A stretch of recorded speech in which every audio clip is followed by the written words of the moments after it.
নমস্কাৰ মোৰ নাম সৈয়দ শহীদুল আলম যে পোনপ্ৰথমতে তোমালোকক স্বাগতম জনাইছোঁ যে তোমালোকে জানাই যে মই আগৰ দুটা চেপ্টাৰ লজিক এণ্ড ফিলচফি পঢ়াইছোঁ যে আজি আমি 3 নম্বৰ চেপ্টাৰ পঢ়াম আৰু এই 3 নম্বৰ চেপ্টাৰটো হৈছে কাৰ্যকৰণ বিধি এটা কাৰ্যকৰণ বিধিৰ যে কি সোমাই আছে দ্যাট মিন্স কি কাৰ্যকৰণ বিধি মানে কি বা কাৰ্যকৰণ বিধিৰ লগত কি কথা ৰিলেটেড হৈছে বা কাৰণৰ সংজ্ঞা বা কাৰণৰ বৈশিষ্ট্য তাৰ পিছত কাৰণৰ গুণগত লক্ষণ কি সোমাই আছে কাৰণৰ পৰিমাণগত লক্ষণ কি সোমাই আছে যে এনেকৈ কেইবাটাও কি আছে পইণ্টছ কিছুমান অন্তৰ্ভুক্ত হৈছে যে তোমালোকে শেষলৈকে চালে বা শেষলৈকে শুনিলে ধুনীয়াকৈ বুজি পাবা এতিয়া প্ৰথম কথা আহিল যে কাৰ্যকৰণ বিধি মানে কি যে কাৰ্যকৰণ বিধি মানে হৈছে যে প্ৰতিটো ঘটনাৰ অন্তৰত একোটা কাৰণ নিহিত হৈ থাকে আৰু এই কাৰণ অবিহনে কোনো কাৰ্য সংঘটিত হ'ব নোৱাৰে এই বিধিটো যে প্ৰতিটো দাৰ্শনিক সম্প্ৰদায় কি কৰিছে বা প্ৰায়বিলাক সম্প্ৰদায় কি কৰিছে একচেপ্ট কৰিছে গতিকে এই সম্প্ৰদায়বিলাকে যেহেতু একচেপ্ট কৰিছে গতিকে আমি এটা কথাই ক'ব পাৰোঁ যে ন্যায়শাস্ত্ৰই হওক বা তাৰে পিছত আমি আৰু এটা কথা ক'ব বৌদ্ধ দৰ্শনৰ কথাই হওক বা বৈশেষিক দৰ্শনৰ কথাই হওক আমি প্ৰতিটো এই দাৰ্শনিক সম্প্ৰদায় কি কৰিছে যে কাৰ্যকৰণ বিধিৰ ওপৰত কি কৰিছে আলোকপাত কৰিছে তাৰপিছত আমি আৰু এটা কথা ক'ব পাৰোঁ যে এই ক্ষেত্ৰত বেইনেও এটা সুন্দৰ উপস্থাপন কৰিছে যে কি সুন্দৰ উপস্থাপন কৰিছে যে কাৰণ নোহোৱাকৈ কোনো কাৰ্য সংঘটিত হ'ব নোৱাৰে দ্যাট মিন্স কি শূন্যৰ পৰা বোলে আমি শূন্যহে পাব পাৰোঁ দ্যাট মিন্স কি যে শূন্যৰ পৰা আমি দ্যাট মিন্স শূন্যই পাব পাৰোঁ তাৰ বেলেগ আমি পাব নোৱাৰোঁ যে বেইনেও এটা সুন্দৰ উপস্থাপন কৰিছে দ্যাট মিন্স কি যিটো ঘটনা ঘটিব তাৰ এটা কাৰণ থাকিবই লাগিব কাৰণ অবিহনে কোনো কাৰ্য সংঘটিত হ'ব নোৱাৰে আৰু যিটো ঘটনা ঘটিব পূৰ্বৱৰ্তী ঘটনাটোক কি বুলি ক'ব কাৰণ আৰু পৰৱৰ্তী ঘটনাক কি বুলি ক'ব কাৰ্য বুলি ক'ব গতিকে কাৰ্যকৰণ বিধিৰ এইখিনি এটা সুন্দৰ মন্তব্য তাৰপিছত আৰু এটা কথা আমি ক'ব পাৰোঁ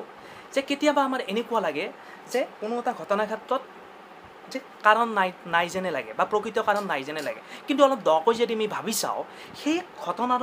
ঘটনাটোৰ এটা কি থাকিব কাৰণ থাকিব কেতিয়াবা ওপৰদৃষ্টিত কিন্তু আমাৰ কাৰণ নাই যেন লাগে কিন্তু কেতিয়াবা কি হয় আমাৰ তেনেকুৱা হয় যদিও হয় তথাপিও আমি দকৈ যদি আমি ভাবি চাওঁ সেই ঘটনাটোৰ নিশ্চয় কি থাকিব কাৰণ থাকিব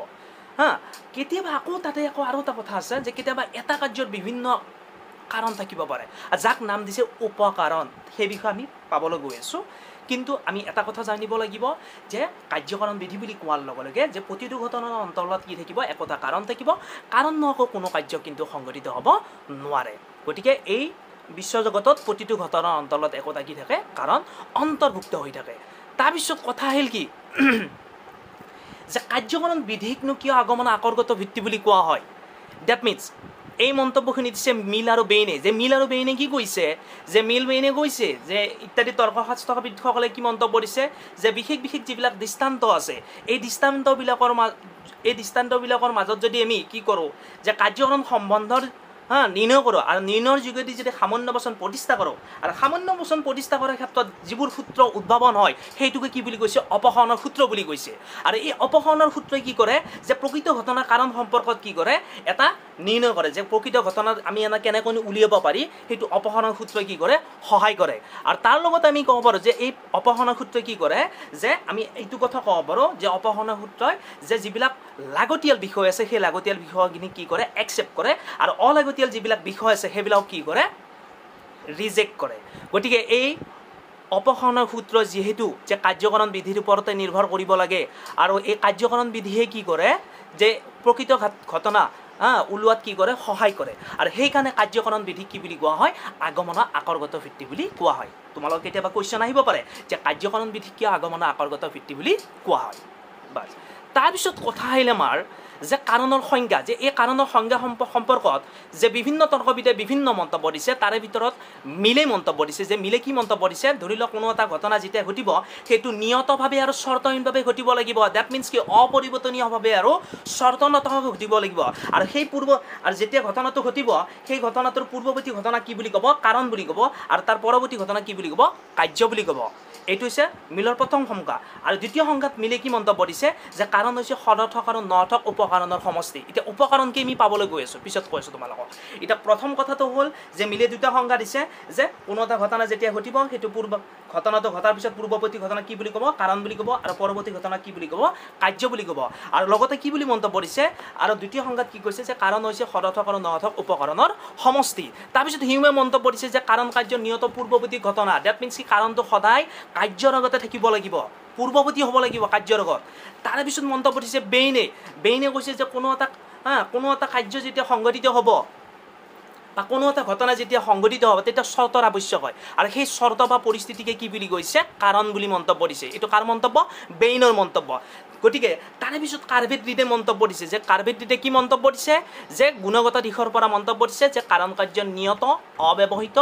চৰ্তহীন পূৰ্বৱৰ্তী ঘটনা আৰু পৰিমাণগত দিশৰ পৰা কি বুলি কৈছে যে কাৰণ কাৰ্যৰ সমপৰিমাণ বুলি কৈছে যে কাৰ্ভেট ৰিডৰ যে গুণগত দিশৰ পৰা কি মন্তব্য দিছে যে কাৰণ কাৰ্য নিয়ত অব্যৱহৃত চৰ্তহীন পূৰ্বৱৰ্তী ঘটনা আৰু পৰিমাণগত দিশৰ পৰা কাৰণ কাৰ্যৰ একে পৰিমাণ বুলি কৈছে তাৰপিছত আকৌ কথা আহিল যে গুণগত দিশৰ পৰা যে কাৰণৰ দুই ধৰণৰ লক্ষণ দেখা পোৱা যায়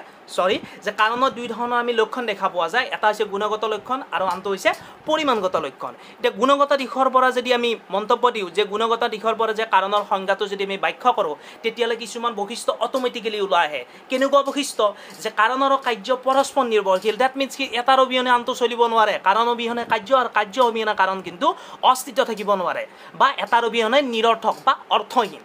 এইটো হৈছে প্ৰথম অৰ্থত দ্বিতীয় অৰ্থত কি বুলি কৈছে যে কাৰণ কেতিয়াবা কাৰ্য হয় আৰু কাৰ্য কেতিয়াবা কি হয় কাৰণ হয় গতিকে এটা কথাই বুজি ল'ব লাগিব যে কাৰণ অবিহনে কাৰ্য আৰু কাৰ্য অবিহনে কাৰণ অসম্ভৱ গতিকে কাৰণটো কেতিয়াবা কি হয় কাৰ্য হয় আৰু কাৰ্যটো কেতিয়াবা কি হয় কাৰণ হয় গতিকে ধৰি লোৱা যে কাৰণটো কাৰণ কেতিয়াবা কাৰ্য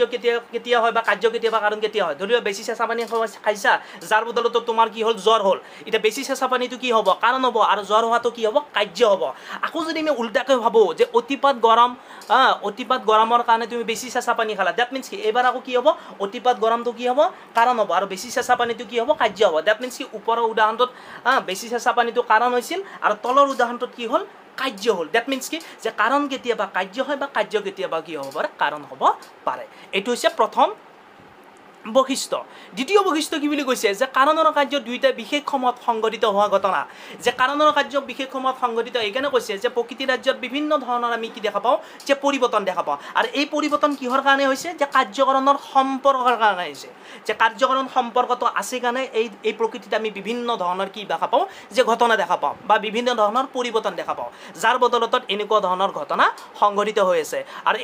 এই পৰিৱৰ্তনবিলাকৰ ক্ষেত্ৰত যে বিভিন্ন বৈজ্ঞানিকে কি কৰিছে বিভিন্ন নিয়ম আৱিষ্কাৰ কৰিছিল তাৰ পিছত কথা আহিল কি যে কাৰণ কাৰ্যৰ পূৰ্বৱৰ্তী ঘটনা যে কাৰণ কাৰ্যৰ পূৰ্বৱৰ্তী ঘটনা বুলি কিয় কৈছে কাৰণটো সদায় কাৰ্যৰ আগতে থাকিব আৰু কাৰণৰ পিছতহে কাৰ্যটো থাকিব দ্যাট সেইকাৰণে কি বুলি কৈছে যে কাৰণ কাৰ্যৰ পূৰ্বৱৰ্তী ঘটনা আৰু কাৰণ আৰু কাৰ্যৰ যিটো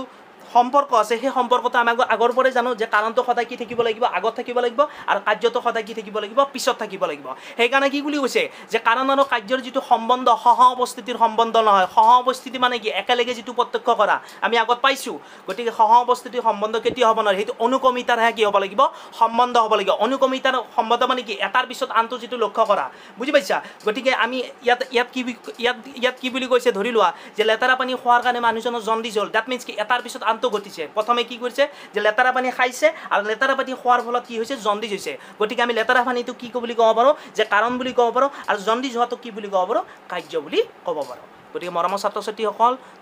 গতিকে টপিকবিলাক ধুনীয়াকৈ বুজি যাই থাকিব লাগিব আৰু 4 নম্বৰতে কি বুলি কৈছে যে কাৰণ কাৰ্য নিয়ত হ'ব লাগিব পূৰ্বৱৰ্তী ঘটনা হ'ব লাগিব নিয়ত মানে কি অপৰিৱৰ্তনীয় পূৰ্বৱৰ্তী শব্দটো আমি আগত পালোঁ পূৰ্বৱৰ্তী মানে কি আগত থাকিব লাগিব নিয়ত মিন্স কি যে কাৰণ কাৰ্যৰ ক্ষেত্ৰত নিয়ত হ'ব লাগিব এইকাৰণে নিয়ত হ'ব লাগিব কাৰণ নিয়ত ঘটনাকেহে কাৰণ বুলি ক'ব লাগিব কাৰণ নিয়ত মানে কি যে অপৰিৱৰ্তনীয় হ'ব লাগিব যেতিয়া কোনো এটা ঘটনা যেতিয়া ধৰি লওক ঘটনা কাৰ্যটো ঘটাৰ পূৰ্বে যেতিয়া কাৰণটো সদায় অপৰিৱৰ্তনীয়ভাৱে যে কাৰ্যৰ আগত থাকে সেইটোকে কি বুলি কৈছে যে কাৰ্যকৰণ সম্পৰ্কৰ একৰূপতা বুলি কৈছে গতিকে কাৰণ কাৰ্যৰ ক্ষেত্ৰত কি হ'ব লাগিব নিয়ত হ'ব লাগিব লগতে পূৰ্বৱৰ্তী হ'ব লাগিব কিন্তু তাতে এটা কথা আছে যে নিয়ত নহয় পেলাই কেতিয়াবা অনিয়ত হ'ব পাৰে কেনেকৈ ধৰি লোৱা যে পূৰ্বৱৰ্তী যে ধৰি লোৱা কেনেকুৱা যে যিকোনো এটা ঘটনা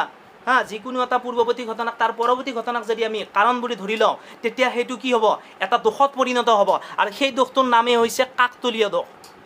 গতিকে কাকতলীয় দোষ ধৰি লোৱা যে কাকতলীয় দোষৰ যদি আমি উদাহৰণ দিবলগীয়া হয় ধৰি লোৱা তোমালোকে জানা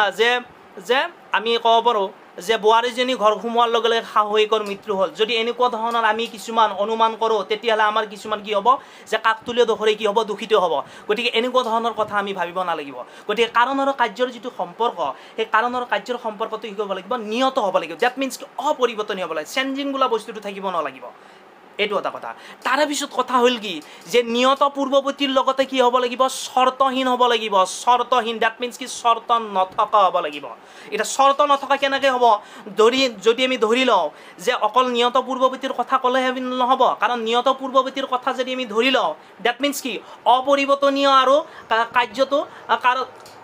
বা কাৰ্যৰ আগত কাৰণটো থাকিব লাগিব। এই কথাষাৰ ধৰি ল'লে নহ'ব। কাৰণ এই কথাষাৰ যদি আমি ধৰি লওঁ দিনক ৰাতি বা ৰাতিক দিনৰ কাৰণ বুলি আকৌ ধৰি ল'ব লাগিব, যিটো কথা আমি আকৌ একচেপ্ট কৰিব নোৱাৰোঁ। কিয়নো একচেপ্ট কৰিব নোৱাৰোঁ কাৰণ দিন ৰাতিৰ কাৰণ কি যে দিন ৰাতিৰ কাৰণ হৈছে পৃথিৱীৰ আহ্নিক গতিৰ ফলত কি হয় দিন ৰাতি হয়, যিটো কথা আমি জানো হয়নে নহয়। গতিকে হিউমে যিটো মন্তব্য দিছে যে কাৰণ আৰু কাৰ্যৰ যিটো সম্পৰ্ক সেইটো নিয়ত পূৰ্বৱৰ্তী হ'লে নহ'ব, যিটো কথা কি বুলি কৈছে থমাছ ৰীডে কি কৰিছে সমালোচনা কৰিছে। থমাছ ৰীডে কৈছে অকল নিয়ত পূৰ্বৱৰ্তী হ'লেই নহ'ব, তাৰ লগতে কি হ'ব লাগিব চৰ্তহীন হ'ব লাগিব। ডেট মিনছ কি যে চৰ্ত কেনেকৈ নহ'ব যে তোমালোকে যদি ধৰি লোৱা যে দিন ৰাতি বা ৰাতিক দিনৰ যদি তোমালোকে কাৰণ বুলি ধৰি লোৱা তেতিয়াহ'লে সেইটো কি হ'ব চৰ্ত সাপেক্ষ হ'ব। এতিয়া আমি কি জানো যে চৰ্ত ডেট মিনছ কি যে চৰ্ত সাপেক্ষ হ'লে নহ'ব, যে চৰ্তহীন হ'ব লাগিব। ডেট মিনছ কি আমি প্ৰত্যেকেই জানো যে পৃথিৱীৰ আহ্নিক গতিৰ ফলত কি হয় যে দিন আৰু ৰাতি হয়। এইটো হৈছে 5 নম্বৰ বৈশিষ্ট্য। তাৰপিছত 6 নম্বৰ বৈশিষ্ট্য কি যে কাৰণ কাৰ্যৰ চৰ্তহীন নিয়ত অব্যৱহৃত পূৰ্বৱৰ্তী ঘটনা। ডেট মিনছ কি চৰ্তহীন নিয়ত আৰু পূৰ্বৱৰ্তী হ'লেই নহ'ব, তাৰ লগতে কি হ'ব লাগিব অব্যৱহৃত হ'ব লাগিব। অব্যৱহৃত মানে কি য'ত ব্যৱধান থাকিব নালাগিব। ডেট মিনছ কি কাৰণ আৰু কাৰ্যৰ যিটো সম্পৰ্ক সেই সম্পৰ্কটো কেতিয়াও গেপ থাকিব নালাগিব। ডেট মিনছ কি নিকটৱৰ্তী হ'ব লাগিব, ওচৰ সম্পৰ্কীয় হ'ব লাগিব। কি হ'ব লাগিব ওচৰ সম্পৰ্কীয় হ'ব লাগিব। কাৰণ আৰু কাৰ্যৰ যিটো সম্পৰ্ক সেইটো নিকটৱৰ্তী নহয় পেলাই যদি দূৰৱৰ্তী হয় তেতিয়াহ'লে কাৰণ আৰু কাৰ্যৰ সম্পৰ্ক ঠিক নাথাকিব। ডেট মিনছ কি কাৰণ আৰু কাৰ্যৰ সম্পৰ্ক কি হ'ব লাগিব নিকটৱৰ্তী হ'ব লাগিব। ধৰি লোৱা 6 মাহ আগতে তোমালোকে ক'ৰবাত চেন্নাইলৈ গৈ পেলাই সাগৰীয় মাছ খাইছিলা। এতিয়া 6 মাহৰ পিছত তোমালোকৰ ধৰিলে এতিয়া কি হৈছে অসুখ হৈছে। এতিয়া এই অসুখৰ কাৰণ যদি তুমি 6 মাহ আগতে মাছ যি খাইছিলা তাৰে যদি তুমি কাৰণ হিচাপে ধৰি লোৱা তেতিয়াহ'লে সেইটো কি হ'ব পাৰে তেতিয়া কি হৈ পৰিব এইটো চৰ্ত সাপেক্ষ হৈ পৰিব। কিয়নো এই 6 মাহৰ পিছত তোমাৰ দেহত কিছুমান বিভিন্ন ধৰণৰ কি হৈছে ঘটনা ঘটিছে যাৰ বদলতত আমি এই 6 মাহ আগতে যি সাগৰীয় মাছ খাইছিলোঁ চেন্নাইত সেইটো কাৰণ কিন্তু আমি একচেপ্ট কৰিব নোৱাৰোঁ। আৰু সেইটো কাৰণ যদি আমি একচেপ্ট কৰোঁ তেতিয়াহ'লে সেইটো চৰ্ত সাপেক্ষ হৈ পৰিব। আমি আগতে কৈছে যে কাৰণ আৰু কাৰ্যৰ যিটো সম্পৰ্ক সেইটো কি হ'ব লাগিব যে চৰ্তহীন হ'ব লাগিব। চৰ্তহীন হ'ব লাগিলে আমি 6 মাহ আগৰ যিটো সাগৰীয় মাছ খাইছিলোঁ সেইটো কিন্তু আমি একচেপ্ট কৰিব নোৱাৰোঁ। গতিকে গুণগত দিশৰ পৰা আমি মন্তব্য দিব পাৰোঁ যে কাৰণ কাৰ্যৰ কি হ'ব লাগিব যে চৰ্তহীন হ'ব লাগিব, নিয়ত হ'ব লাগিব, অব্যৱহৃত হ'ব লাগিব আৰু পূৰ্বৱৰ্তী হ'ব লাগিব। গতিকে এইটো হৈছে গুণগত দিশৰ পৰা মন্তব্য। তাৰপিছত কথা আহিল কি যে কাৰণ কাৰ্য তাৰপিছত কাৰণৰ পৰিমাণগত লক্ষণনো কেনেকুৱা যে কাৰণৰ পৰিমাণগত লক্ষণ বুলি কোৱাৰ লগে লগে দুটা কথা আছে। কেনেকুৱা কথা যে পদাৰ্থ বিজ্ঞানৰ দ্ৰব্য আৰু শক্তিৰ অবিনিশ্চয়তাৰ কথা আছে। যে এই দুটা কথা কি হয় এই দুটাৰ ওপৰতে কাৰণৰ পৰিমাণগত লক্ষণটো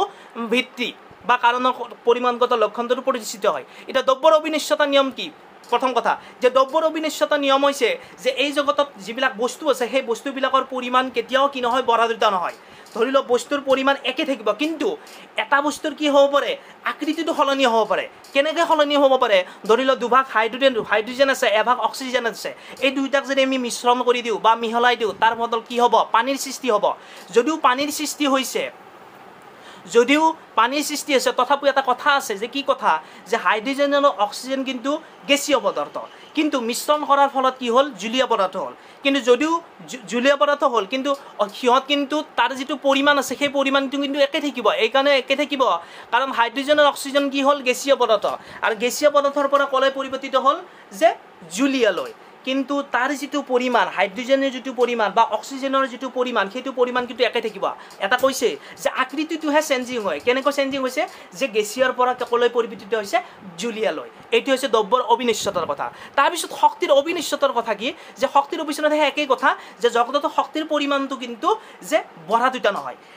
এটা শক্তি হয়তো আন এটা শক্তিলৈ কি হ'ব পাৰে পৰিৱৰ্তিত হ'ব পাৰে। যে উদাহৰণস্বৰূপে আমি মন্তব্য দিব পাৰোঁ ধৰি লোৱা এখন ফেন চলি আছে, ফেনখন চলি থকা সময়ত কিন্তু গতি শক্তিয়ে কাম কৰি থাকে কিন্তু ফেনখন বন্ধ হোৱাৰ লগে লগে কিন্তু গতি শক্তি নোহোৱা হৈ যায়। ডেট মিনছ কি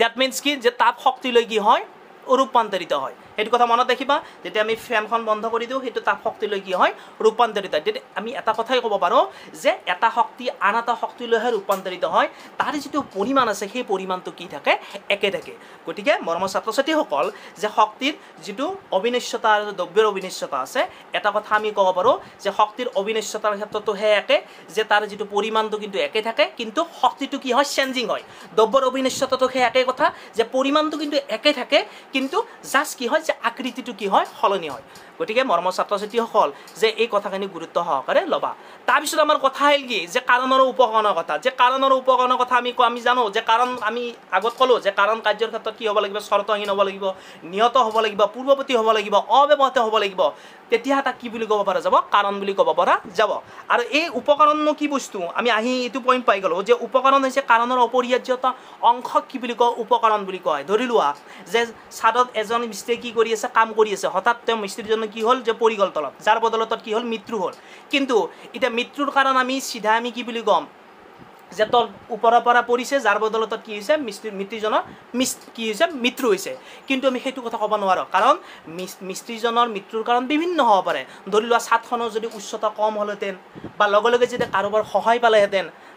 বা সুচিকিৎসা যদি লগে লগে পালেহেঁতেন যাৰ বদলতত কিন্তু মৃত্যু নহ'লহেঁতেন কিন্তু সেইখিনি কথা আমি নাভাবোঁ যাৰ বদলতত আমি চিধাই কি বুলি কওঁ যে মানুহজনে ছাদৰ পৰা পৰিছে যাৰ বদলতত কি হৈছে মৃত্যু হৈছে কিন্তু এইবিলাক কথা আমি ভাবিব নোৱাৰোঁ কিন্তু আমি দকৈ কিছুমান কথা ভাবি চাব লাগিব মই যি ক'লোঁ যে কাৰোবাৰ সহায় নোপোৱা বা কাৰোবাৰ সুচিকিৎসা নোপোৱা এই সকলোবিলাক একতা হৈছে কি উপকৰণ গতিকে উপকৰণ বুলি কোৱাৰ লগে লগে কাৰণৰ অপৰিহাৰ্য কি অংশ বুজি পাইছা গতিকে এইখিনি হৈছে কথা আৰু এই উপকৰণ দুই প্ৰকাৰৰ আছে কেনেকুৱা উপকৰণ দুই প্ৰকাৰৰ যে তোমালোকে জানা যে অনুকূল উপকৰণ আৰু প্ৰতিকূল উপকৰণ যে অনুকূল উপকৰণ কোনটো আকৌ তাতো কথা আহিল যে অনুকূল উপকৰণ হৈছে যিটো উপকৰণৰ যোগেদি ঘটনা এটা সংঘটিত হয় দ্যাট মিনছ কাৰ্যটো সংঘটিত হয় ধৰি লোৱা আমি কি বুলি ক'লোঁ যে ধৰি লোৱা ছাদৰ পৰা ব্যক্তিজনৰ মৃত্যু হ'ল যে এই মৃত্যু যি হ'ল কোনকেইটাৰ যোগেদি মৃত্যু হৈছে কোনকেইটাৰ যোগেদি যি কৈছে যে যি উপকৰণৰ যোগেদি কাৰ্যটো সংঘটিত হয় দ্যাট মিনছ কি কোনকেইটাৰ যোগেদি মৃত্যু হৈছে মৃত্যু কোনকেইটা হৈছে যে ছাদৰ পৰা পৰি বা ছাদৰ উচ্চতা বা মাটিৰ কঠিনতা যে বুকুত দুখ পোৱা এইবিলাকৰ যোগেদি কি হৈছে যে ঘটনাটো সংঘটিত হৈছে দ্যাট মিনছ কি এইকেইটাৰ যোগেদি কি হৈছে যে ঘটনা এটা সংঘটিত হৈছে সেইটোকে কৈছে অনুকূল উপকৰণ আৰু নেক্সটটো কি বুলি কৈছে যে নেক্সটটোক কৈছে যে প্ৰতিকূল উপকৰণ যে প্ৰতিকূল উপকৰণ কি যিটো উপকৰণৰ সহায় অবিহনে ঘটিছে দ্যাট মিনছ কি যিকেইটা যদি থাকিলহেঁতেন তেতিয়াহ'লে মানুহজনৰ মৃত্যু নহ'লহেঁতেন উদাহৰণস্বৰূপে আমি ক'ব পাৰোঁ যে মাটিৰ কঠিনতা যে সুচিকিৎসা নোপোৱা বা ব্যক্তিৰ পৰা সহায় নোপোৱা এইবিলাক সেই মানুহজনে পোৱা নাছিল যাৰ বদলতত কি হ'ল মৃত্যু হ'ল দ্যাট মিনছ কি এইকেইটাৰ সহায় অবিহনে কি হৈছে ঘটনাটো সংঘটিত হৈছে আৰু সেইটোকে কৈছে কি প্ৰতিকূল উপকৰণ এতিয়া কাৰণ আৰু উপকৰণৰ সম্বন্ধৰ কথা আমি জানিলোঁ যে কাৰণ অবিহনে উপকৰণ বা উপকৰণ অবিহনে তাৰ অস্তিত্ব নাথাকে যিহেতু কাৰণৰ বিভিন্ন কাৰণ হৈছে যে বিভিন্ন উপকৰণৰ সমষ্টি আৰু উপকৰণ হৈছে কাৰণৰ বিভিন্ন অংশ দ্যাট মিনছ কি এটাৰ অবিহনে আনটো চলিব নোৱাৰে গতিকে তাৰ পিছত আৰু এটা কথা আহিল যে প্ৰয়োজক আৰু সংস্থাৰ কথা গতিকে প্ৰয়োজক কি যে প্ৰয়োজক বুলি কোৱাৰ লগে লগে এটা কথা আহে যে যিটো শক্তিৰ যোগেদি ঘটনা এটা সংঘটিত হয় বা কৰ্ম এটা সংঘটিত হয় কেনেকৈ সংঘটিত হ'ব ধৰি লওক প্ৰয়োজক ধৰি লওক শুকান খেৰৰ দমত যদি আমি জুই খেলা জ্বলি থকা দিয়াচলাৰ কাঠি এডাল যদি আমি কি কৰোঁ যে জ্বলাই দিওঁ ধৰি লোৱা তেতিয়া কি হ'ব যে শুকান খেৰৰ দমটো কি হ'ব জ্বলি উঠিব দ্যাট মিনছ কি এই দিয়াচলাৰ কাঠিডাল হৈছে প্ৰযোজক দ্যাট মিনছ কি প্ৰযোজকে ঘটনা এটা সংঘটিত কৰে ক'ত শুকান খেৰৰ দমত এতিয়া তাত শুকান খেৰৰ দমত আকৌ শুকান খেৰটো কি তাত আকৌ কুৱেশ্যন আহিল যে শুকান খেৰটো হৈছে সংস্থা প্ৰযোজকে যিটো ঘটনাৰ ওপৰত কি কৰে তেতিয়া কাৰ্যটো কৰে সেইটো হৈছে সংস্থাক আমি কি বুলি ক'ব পাৰোঁ যে শুকান খেৰৰ দমটোক বুলি ক'ব পাৰোঁ এতিয়া প্ৰয়োজক আৰু সংস্থা কি আমি বুজি পালোঁ যে শুকান খেৰৰ দমটো হৈছে সংস্থা আৰু প্ৰযোজক হৈছে দিয়াচলাৰ কাঠিডাল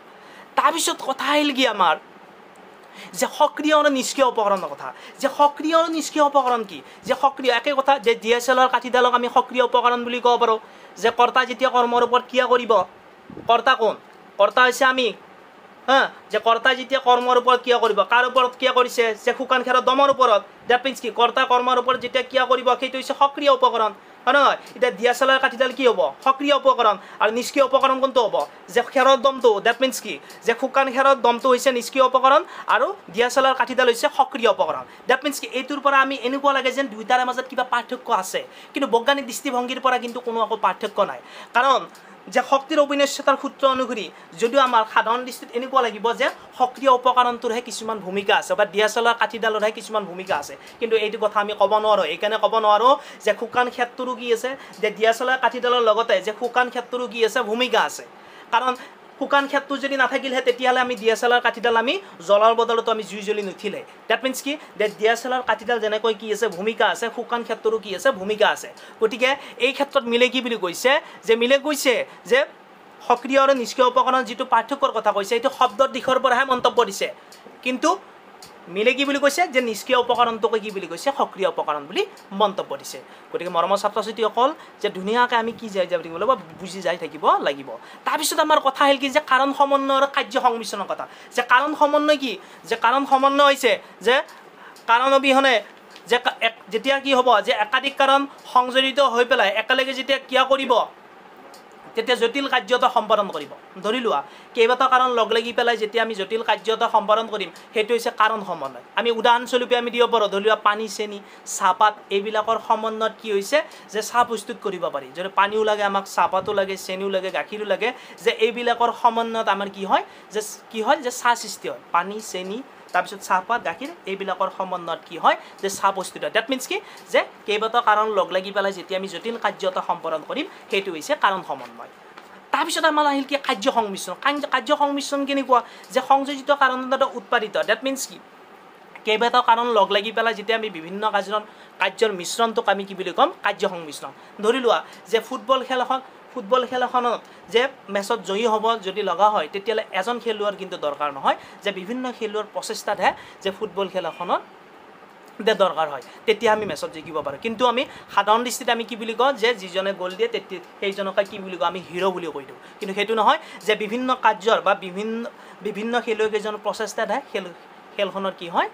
যে জয়ী হোৱা যায় তাৰপিছত আমাৰ কথা আহিল কি যে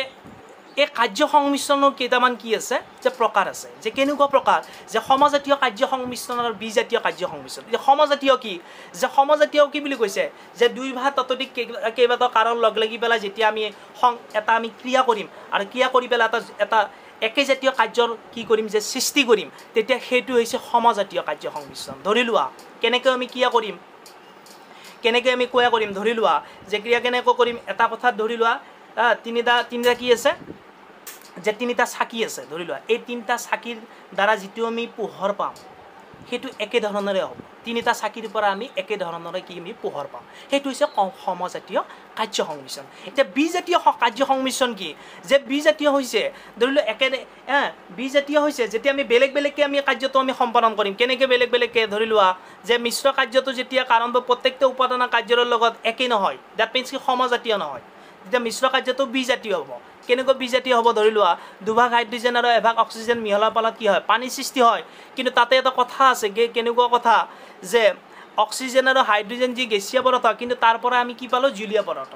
দ্যাট মিন্স কি সেইটো হৈছে বিজাতীয় কাৰ্য সংমিশ্ৰণ গতিকে সমজাতীয়ত একে ধৰণৰ আমি কি পাওঁ যে কাৰ্য সৃষ্টি কৰে ধৰি লোৱা তিনিটা চাকিৰ পৰা আমি একে ধৰণৰ কি পাইছোঁ পোহৰ পাইছোঁ বিজাতীয়ত আমি বেলেগ ধৰণে পাম কেনেকুৱা বেলেগ ধৰণৰ যে অক্সিজেন আৰু হাইড্ৰজেন হৈছে গেছীয় পদাৰ্থ কিন্তু তাৰ পৰা আমি কি পাওঁ যে মিশ্ৰণ কৰাৰ ফলত কিন্তু আমি জুলীয় পদাৰ্থ পাওঁ সেইটো হৈছে কি বিজাতীয় এতিয়া কথাটো হ'ল তাৰে পিছত পইণ্ট আহিল কি নানা কাৰণবাদ যে নানা কাৰণবাদ কি যে নানা কাৰণবাদ হৈছে এটা ভ্ৰান্ত ধাৰণা কাৰণ সম্পৰ্কীয় এটা ভ্ৰান্ত ধাৰণা কাৰণ নানা কাৰণবাদে এটা মন্তব্য দিছে যে কি মন্তব্য দিছে যে একেটা কাৰ্যৰ বিভিন্ন যে নানা কাৰণবাদে কি মন্তব্য দিছে যে এটা কাৰ্যৰ বিভিন্ন কাৰণ থাকিব পাৰে কেনেকুৱা কাৰণ ধৰি লোৱা মৃত্যুৰ কাৰণ এটা নহয় বিভিন্ন হ'ব পাৰে কেনেকুৱা মৃত্যুৰ কাৰণ ধৰি লোৱা বেমাৰত পৰি মৃত্যুটোও বেলেগ আমি জানো যে আত্মহত্যা কৰা মৃত্যুটোও বেলেগ হয়নে নহয় বা বিষপান কৰা মৃত্যুটো বেলেগ গতিকে এটা কাৰ্যৰ ফলত বিভিন্ন কাৰণ থাকিব পাৰে এইটো কাৰ মন্তব্য নানা কাৰণবাদৰ মন্তব্য কিন্তু নানা কাৰণবাদৰ এই মন্তব্যটোক কিন্তু আমি একচেপ্ট কৰিব নোৱাৰোঁ কাৰণ বৈজ্ঞানিক দৃষ্টিভংগীৰ পৰা কিন্তু নানা কাৰণবাদক কি কৰিছে সমালোচনা কৰিছে আৰু সমালোচনা কৰি পেলাই মন্তব্য দিছে যে কি মন্তব্য দিছে যদিহে আমি এটা কাৰ্যৰ বিভিন্ন কাৰণ ধৰি লওঁ তেতিয়াহ'লে সেইটো গ্ৰহণযোগ্য বুলি নহ'ব এইকাৰণে গ্ৰহণযোগ্য নহ'ব কাৰণ আমি জানো মৃত্যু কিন্তু বিভিন্ন ধৰণে হয় ঠিকেই কিন্তু মৃত্যুৰ কাৰণ কিন্তু এটাই সেই কাৰণটো হৈছে হৃদযন্ত্ৰ ক্ৰিয়া বন্ধ হোৱাৰ ফলতেহে মৃত্যুটো হয় আৰু সেইটো হৈছে মূল কাৰণ গতিকে নানা কাৰণবাদৰ যিটো মন্তব্য সেই মন্তব্যটোক কিন্তু আমি একচেপ্ট কৰিব নোৱাৰোঁ তাৰপিছত দ্বিতীয়তে সমালোচনা কৰিছে যে কি সমালোচনা কৰিছে যে নানা কাৰণবাদত কিন্তু কাৰণৰ বিশিষ্ট স্বভাৱৰ ওপৰতহে গুৰুত্ব আৰোপ কৰা হয় কাৰ্যৰ কিন্তু বিশিষ্ট স্বভাৱৰ ওপৰত গুৰুত্ব আৰোপ কৰা নহয় যাৰ বদলতত নানা কাৰণবাদৰ এনেকুৱা ধৰণৰ দুখ ঘটে গতিকে তেওঁলোকে মন্তব্য দিছে যে কি মন্তব্য দিছে যে এটা কাৰ্যৰ কিন্তু বিভিন্ন কাৰণ থাকিব নোৱাৰে এটা কাৰ্যৰ এটাহে কাৰণ থাকিব পাৰিব গতিকে এইটো হৈছে 2 নম্বৰ কাৰণ 3 নম্বৰ কাৰণ কি যে বৈজ্ঞানিক দৃষ্টিকোণৰ পৰা নানা কাৰণবাদক যেহেতু গ্ৰহণযোগ্য হিচাপে মানি লোৱাই নাই গতিকে 3 নম্বৰতে কি বুলি কৈছে যেহেতু আমি জানো যে কাৰণ কাৰ্য শৰ্তহীন নিয়ত আৰু অব্যৱহিত পূৰ্বৱৰ্তী ঘটনা কিন্তু নানা কাৰণবাদে কৈছে যে একে কাৰ্য নানা কাৰণ থাকিব পাৰে বা নানানটা কাৰণ থাকিব পাৰে কিন্তু এই কথাক যদি আমি একচেপ্ট কৰোঁ তেতিয়াহ'লে কি হ'ব যে ঘটনা এটা ক্ষেত্ৰত কি হ'ব নিয়ত নহয় অনিয়ত হৈ পৰিব নিয়ত মানে কি সেইটো চেঞ্জিং হৈ পৰিব আমি আগতে পাইছোঁ যে কাৰণ আৰু কাৰ্যৰ যিটো সম্পৰ্ক সেইটো নিয়ত হ'ব লাগিব কিন্তু যদি এটা কাৰ্যক আমি বিভিন্ন কাৰণ থকা বুলি ধৰি লওঁ বা মৃত্যুৰ কাৰণ আমি বিভিন্ন বুলি ধৰি লওঁ তেতিয়াহ'লে সেইটো কি হ'ব যে নিয়ত নহয় অনিয়ত হৈ পৰিব ডেট মিনছ কি নিয়ত মানে আমি কি পাইছোঁ অপৰিৱৰ্তনীয় আৰু অনিয়ত হ'লে কি হ'ব পৰিৱৰ্তনশীল হ'ব ডেট মিনছ কি যে কাৰণ আৰু কাৰ্যৰ যিটো সময়ত সেইটো পৰিৱৰ্তনশীল হৈ পৰিব গতিকে যিটো কথাক আমি কি কৰিব নোৱাৰোঁ একচেপ্ট কৰিব নোৱাৰোঁ গতিকে নানা কাৰণবাদৰ যিটো মন্তব্য আছে সেই মন্তব্যটো কিন্তু যে বৈজ্ঞানিক দৃষ্টিভংগীৰ পৰা কিন্তু কি কৰিব নোৱাৰি একচেপ্ট কৰিব নোৱাৰি আৰু এই নানা কাৰণবাদৰ লগত কাৰণ সমন্বয় কি কৰিছে ৰিলেটেড কৰিছে আমি জানো যে নানা কাৰণবাদত কি যে নানা কাৰণবাদে মন্তব্য দিছে যে একেটা কাৰ্যৰ বিভিন্ন কাৰণ থাকিব পাৰে যেনে ইয়াত পোহৰৰ কথা কৈছে যে পোহৰ বিভিন্ন ধৰণৰ হ'ব পাৰে মমবাতিৰ যোগেদি হ'ব পাৰে বা চাকিৰ যোগেদি হ'ব পাৰে বা লেম্পৰ যোগেদি হ'ব পাৰে বা বিজুলী বাতিৰ যোগেদি হ'ব পাৰে বিভিন্ন ধৰণৰ কি হ'ব পাৰে যে ঘটনা সৃষ্টি হ'ব পাৰে ঠিক তেনেকৈ কাৰণ সমন্বয়তো বিভিন্ন মন্তব্য দিছে যে কাৰণ সমন্বয়ত কি কৈছে যে বিভিন্ন কাৰণ লগ লাগি পেলাই যেতিয়া আমি জটিল কাৰ্য এটা কি সম্পাদন কৰিম সেইটো হৈছে কাৰণ সমন্বয় ধৰি লওঁ এখন সুস্বাদু আমি ব্যঞ্জন এখন বনাব লাগে এতিয়া ব্যঞ্জন বনাব লাগিলে বিভিন্ন ধৰণৰ আমাক কি লাগিব কিছুমান হিন্স লাগিব কেনেকুৱা হিন্স ধৰি লওঁ মছলাৰ পৰা নিমখৰ পৰা হালধিৰ পৰা তেলৰ পৰা বিভিন্ন ধৰণৰ সমন্বয়তহে কি হ'ব যে সুস্বাদু এখন ব্যঞ্জন এখন পাবলৈ আমি কি হ'ম সমৰ্থ হ'ম কিন্তু যদিও আমাক একে যেন লাগিছে নানা কাৰণবাদ আৰু কাৰণ সমন্বয় একে যেন লাগিছে তথাপি কিন্তু আমি একে বুলি এইকাৰণে ক'ব নোৱাৰোঁ কাৰণ নানা কাৰণবাদ আৰু কাৰণ সমন্বয়ৰ মাজত কি আছে পাৰ্থক্য আছে যে কেনেকুৱা পাৰ্থক্য ধৰি লোৱা যে কেনেকুৱা পাৰ্থক্য যে নানা কাৰণবাদত কি হয় যে ঘটনা এটা পৃথক সংঘটিত হয় কিন্তু কাৰণ সমন্বয়ত কিন্তু যে ঘটনা এটা কিন্তু পৃথক সংঘটিত নহয় এইকাৰণে সংঘটিত নহয় যে সমন্বয়তহে কি হয় সংঘটিত হয় যেনেকৈ আমি যে আঞ্জাৰ ক্ষেত্ৰতে ক'লোঁ এখন সুস্বাদু আঞ্জা এখন যদি পাবলগীয়া হয় তেতিয়াহ'লে বিভিন্ন উপকৰণৰ যোগেদি বা বিভিন্ন কাৰণৰ যোগেদিহে সেইটো আমি পাবলৈ সমৰ্থ হওঁ ডেট মিনছ কি নানা কাৰণবাদত কিন্তু যে ঘটনা এটা কিন্তু বেলেগকৈ ঘটিব পাৰে কিন্তু কাৰণ সমন্বয়ত কিন্তু যে ঘটনা এটা কিন্তু যে বিভিন্ন উপকৰণ মিলি পেলাইহে সংঘটিত হয় এইটো হৈছে প্ৰথম পাৰ্থক্য দ্বিতীয় পাৰ্থক্য কি যে নানা কাৰণবাদক এক ভ্ৰান্ত ধাৰণা বুলি মন্তব্য কৰিছে আমি চালোঁ যে বৈজ্ঞানিক দৃষ্টিভংগীৰ পৰা যিহেতু একচেপ্ট কৰাই নাই গতিকে নানা কাৰণবাদক এক ভ্ৰান্ত ধাৰণা কিন্তু কাৰণ সমন্বয়ক কিন্তু ভ্ৰান্ত ধাৰণা বুলি মন্তব্য দিয়া নাই তাৰ পিছত কথা আহিল কি আমাৰ যে কাৰণ সম্পৰ্কে এৰিষ্টটলৰ দৃষ্টিভংগীৰ কথা যে কাৰণ সম্পৰ্কে এৰিষ্টটলে কেনেকুৱা দৃষ্টিভংগী দিছে যে 4টা কাৰণৰ কথা কৈছে বা 4টা কাৰণৰ কথা কৈছে কি কাৰণ যে উপাদান কাৰণ যিটো উপাদানৰ যোগেদি ঘটনা এটা সংঘটিত হয় ধৰি লওক কাপোৰ এখন বনাইছা এই কাপোৰখন কিহৰ যোগেদি সৃষ্টি হৈছে যে সূতাৰ যোগেদি গতিকে সূতাটো হৈছে কি উপাদান কাৰণ তাৰ পিছত কথা আহিল কি আকাৰগত কাৰণ যে কোনো এটা কাৰ্য সম্পাদন কৰিছা কিন্তু এটা নতুন ৰূপ দি পেলাই কৰিছা বা কোনো এটা কাৰ্য সম্পাদন কৰোঁতে সেই কাপোৰখনৰ ওপৰত যি নতুন ৰূপ দিছা সেইটো হৈছে আকাৰগত কাৰণ বুজি পাইছা সিম্পল কথা যেটা কাপোৰখনত আমি এটা নতুন ৰূপ দিম সেইটো হৈছে আকাৰগত কাৰণ এইটো হৈছে আকাৰগত তাৰপিছত নিমিত্ত কাৰণ কি যে কোনো এটা যেতিয়া আমি কাৰ্যটো সম্পাদন কৰিম তেতিয়াহ'লে আমাৰ কিহৰ প্ৰয়োজন হয় শক্তিৰ প্ৰয়োজন হয় সেইটো হৈছে নিমিত্ত কাৰণ এটা কাপোৰখন তৈয়াৰ কৰিবলৈ যাওঁতে শিপিনীখনে যিখিনি দক্ষতা আছে বা শক্তি আছে সেইখিনি হৈছে নিমিত্ত কাৰণ তাৰপিছত কথা আহিল কি আমাৰ পৰিণাম কাৰণ। পৰিণাম কি যে কি উদ্দেশ্যে তুমি কাপোৰখন তৈয়াৰ কৰিছা সেইটো হৈছে পৰিণাম কাৰণ। নিশ্চয় কাপোৰখন বনোৱাটো এটা কি থাকে উদ্দেশ্য থাকে, গতিকে সেই উদ্দেশ্যে তুমি কি কৰিছা যে কাপোৰখন কি কৰিছা তৈয়াৰ কৰিছা। ডেট মিনছ কি যে কাপোৰখন ব্যৱহাৰৰ উদ্দেশ্যেহে কি কৰিছা সেইখন প্ৰস্তুত কৰিছা বা তৈয়াৰ কৰিছা, গতিকে সেইটো হৈছে কি কাৰণ পৰিণাম কাৰণ। তাৰপিছত কথা আহিল কি আমাৰ যে তিনিটা দৃষ্টিভংগীৰ কথা, যে কাৰণ সম্বন্ধে কেইটামান দৃষ্টিভংগীৰ কথা, যে কি কি দৃষ্টিভংগী যে সাধাৰণ দৃষ্টিভংগী, বৈজ্ঞানিক দৃষ্টিভংগী আৰু শক্তিৰ ৰক্ষণশীলতাৰ দৃষ্টিভংগী। এতিয়া সাধাৰণ দৃষ্টিভংগী বুলি কোৱাৰ লগে লগে ধৰি লওক কোনো এটা সংঘটিত ঘটনা এটা ঘটিছে, কিন্তু চিধা আমি সেই ঘটনাটোৰ আমি কিছুমান ঘটনা এটা ঘটিছে আৰু সেই ঘটনাটোৰ আমি কি বুলি কৈ দিওঁ যে কাৰণ কিছুমান ক্ষেত্ৰত যিটো কাৰণ আমাৰ তৎক্ষণাত ধৰাত পৰে সেইটোকে আমি সাধাৰণ দৃষ্টিভংগী বুলি মন্তব্য দি দিওঁ। কেনেকুৱা ধৰি লোৱা যে ধৰি লোৱা এজন মানুহ নাৱৰ পৰা ডুবিছে, গতিকে নাৱৰ পৰা ডুবাৰ লগে লগে আমি কি বুলি কৈ দিওঁ নাৱৰ পৰা ডুবিছে, ডুবাৰ ফলত কি হ'ল মানুহজনৰ মৃত্যু হ'ল, কিন্তু মৃত্যুৰ কাৰণ আমি চিধা আমি কি কৈ দিম যে নাৱৰ পৰা ডুবিছে যাৰ বদলত কি হৈছে মানুহজনৰ মৃত্যু হৈছে। গতিকে সেইটো হৈছে সাধাৰণ দৃষ্টিভংগীৰ মন্তব্য। গতিকে এই কথাষাৰক কিন্তু সাধাৰণ দৃষ্টিভংগীৰ যিটো মন্তব্য সেই মন্তব্যটোকো কিন্তু কি কৰা নাই একচেপ্ট কৰা নাই বৈজ্ঞানিক দৃষ্টিভংগী। বৈজ্ঞানিক দৃষ্টিভংগী কি মন্তব্য দিছে যে বৈজ্ঞানিক দৃষ্টিভংগী কৈছে যে কি কৈছে যে বৈজ্ঞানিক দৃষ্টিভংগীত কি মন্তব্য দিছে যে কৈছে যে অনুকূল আৰু প্ৰতিকূল উপকৰণৰ সমষ্টিৰ যোগেদিহে কোনো এটা ঘটনা সংঘটিত হয়। কেনেকৈ ধৰি লোৱা যে কাৰণ কাৰ্যৰ ক্ষেত্ৰত কি হ'ব লাগিব সদায় অপৰিৱৰ্তনীয় হ'ব লাগিব, চৰ্তহীন হ'ব লাগিব আৰু গেপ থাকিব নালাগিব। গতিকে ধৰি লোৱা যে কোনো এজন মানুহ ধৰি লোৱা যে মিস্ত্ৰী এজন কাম কৰি থাকোঁতে মিস্ত্ৰী এজন কাম কৰি থাকোঁতে ধৰি লোৱা মানুহ এজনৰ মৃত্যু হ'ল, কিন্তু আমি চিধা আমি কি কৈ দিম যে মিস্ত্ৰীজন ওপৰৰ পৰা পৰিছে যাৰ বদলতত মৃত্যু হৈছে, কিন্তু চিধা আমি এইটো সাধাৰণ দৃষ্টিভংগীৰ পৰাহে মন্তব্য। কিন্তু বৈজ্ঞানিক দৃষ্টিভংগীৰ পৰা কি মন্তব্য হ'ব যে মিস্ত্ৰীজনৰ যি মৃত্যু হৈছে তাৰ কাৰণ কেইবাটাও হ'ব পাৰে। ধৰি লওক কাৰোবাৰ সহায় নোপোৱাৰ পৰাই, সুচিকিৎসা নকৰাৰ পৰাই, হয় নে নহয়, বা মাটিৰ কঠিনতা যদি নহ'লেহেঁতেন মাটিখিনি যদি টান নহ'লেহেঁতেন তেতিয়াও মানুহজন কি নহ'লেহেঁতেন যে মৃত্যু নহ'লেহেঁতেন। গতিকে বিভিন্ন ধৰণৰ কি থাকিব পাৰে যে এনেকুৱা ধৰণৰ কি থাকিব পাৰে যে মন্তব্য থাকিব পাৰে। গতিকে বৈজ্ঞানিক দৃষ্টিভংগী সেইটোৱে মন্তব্য যে বৈজ্ঞানিক দৃষ্টিভংগী সাধাৰণ দৃষ্টিভংগীৰ কথাখিনি একচেপ্ট কৰা নাই। যে বৈজ্ঞানিক দৃষ্টিভংগীৰ মতে যে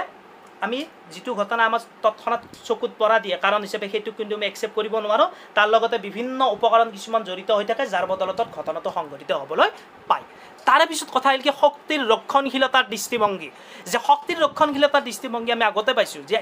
এটা শক্তি আন এটা শক্তিলৈহে কি হয় চেঞ্জিং হ'ব পাৰে, কিন্তু তাৰ যিটো আকাৰ সেই আকাৰটো কিন্তু এটা শক্তি আন এটা শক্তিলৈ কি হয় পৰিৱৰ্তিত হয়, কিন্তু তাৰ পৰিমাণটো কিন্তু একে থাকে। ধৰি লোৱা আমি আগত পাইছোঁ যে কি পাইছোঁ যে এজন শিপিনীয়ে ধৰি লোৱা কাপোৰ এখন তৈয়াৰ কৰিলে, কাপোৰখন তৈয়াৰ কৰোঁতে ধৰি লোৱা তৈয়াৰ কৰাৰ বদলত আমি কি পাওঁ যে সূতাৰ যোগেদি আমি ধৰি লোৱা শিপিনীজনে কি কৰিলে যে সূতাৰ যোগেদি কাপোৰ এখন তৈয়াৰ কৰিলে, কিন্তু কাপোৰখন যদিও তৈয়াৰ কৰিলে যদিও ৰূপৰ চেঞ্জিংটো হ'ল, ৰূপৰ চেঞ্জিংটো কি হ'ল যে সূতাৰ পৰা কি হ'ল যে কাপোৰটো সৃষ্টি হ'ল, যদিও ৰূপৰ চেঞ্জিংটো হ'ল তথাপি কিন্তু আমি সেই কাপোৰখনত যদি আমি ভালকৈ যদি আমি লক্ষ্য কৰোঁ, সেই যদি কাপোৰখনত যদি ভালকৈ যদি আমি লক্ষ্য কৰোঁ তাত কিন্তু আমি বিভিন্ন ধৰণৰ সূতাহে আমি দেখা পাম, কিন্তু হয়তো তাৰ কি হ'ল যে আকাৰতো চেঞ্জিং হ'ল কিন্তু তাৰ কিন্তু পৰিমাণটো কি থাকে একে থাকে। গতিকে শক্তিৰ ৰক্ষণশীলতাৰ দৃষ্টিভংগীত আমি এটা কথাই ক'ব পাৰোঁ যে কি হ'ব পাৰে যে আকাৰতো কি হ'ব পাৰে চেঞ্জিং হ'ব পাৰে, বা এটা শক্তি আন এটা শক্তিলৈ কি হ'ব পাৰে ৰূপান্তৰিত হ'ব পাৰে, বা শক্তিৰ পৰিমাণটো একে থাকে কিন্তু শক্তিৰ কোনো হ্ৰাস বৃদ্ধি নহয়, মাত্ৰ আকাৰৰহে কি হয় পৰিৱৰ্তন হয়। গতিকে মৰমৰ ছাত্ৰ ছাত্ৰীসকল, গতিকে যিখিনি কথা ক'লোঁ সেই কথাখিনি তোমালোকে ভালদৰে বুজি লোৱা, ভালদৰে শুনি ল'বা, আৰু লগতে এই চেনেলটিলৈ সদায় সঁহাৰি জনাই থাকিবা বুলি মই আশা প্ৰকাশ কৰিলোঁ। ধন্যবাদ।